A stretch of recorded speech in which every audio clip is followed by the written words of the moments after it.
Today we'll talk about how to fix or how to solve the problem of template not showing on the application of CapCut. We go to settings.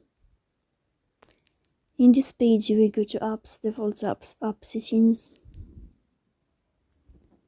On above here we search about CapCut and we click. In this page of app info we click on first stop and we click OK. Here we go to the window of storage. Then we click on clear cache. But pay attention, don't click clear data because that can delete your account. Then we go to Play Store. You will search about the application of CapCut. Here you can uninstall your app and you can install it again to fix that problem. So please don't forget to support us by like and subscribe. See you next time and thank you for your watching.